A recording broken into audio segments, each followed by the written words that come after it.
1971 में एक American airline के जहाज को टेक ऑफ किए अभी चंद मिनट ही गुजरे थे कि सबसे पीछे वाली सीट पे बैठे एक पैसेंजर ने एयर होस्टेस को अपने पास बुलाया और हंसते हुए एक चिट्ठी उसको थमा दी।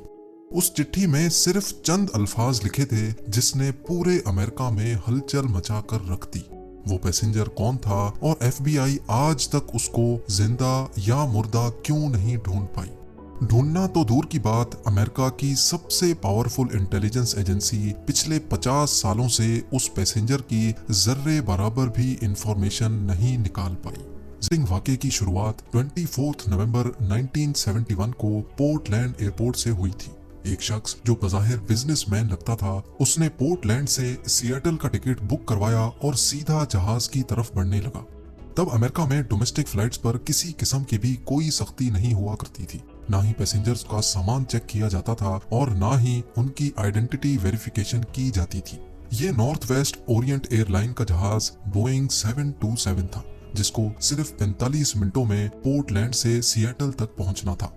सनग्लासेस लगाए एक ब्रीफकेस के साथ डैन कूपर नामी ये पैसेंजर इस जहाज में सवार हुआ और अपनी पसंद की सीट पर जाकर बैठ गया, जो जहाज की सबसे आखिरी सीट थी। उसने अपने लिए एक ड्रिंक ऑर्डर की और साथ ही सिगरेट भी जला ली।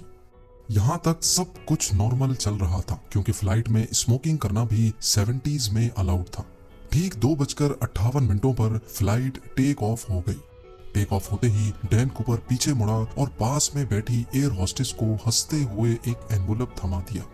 एयर होस्टेस, जिसका नाम फ्लोरेंस शॉफनर था, उसने जब वो चिट्ठी पढ़ी तो जैसे उसके पैरों तले जमीन ही खिसक गई। Miss, I have a bomb here and I would like you to sit by me. मेरे पास बॉम्ब है और मैं चाहता हूँ कि आप मेरे बराबर में आकर बैठ जाएं। फ्लोरेंस शॉफनर जब डैन कूपर के बराबर में आकर बैठी तो उसने अपना ब्रीफ केस खोला, जिसमें डायनामाइट की 8 स्टिक्स और एक डेटोनेटर भी मौजूद था।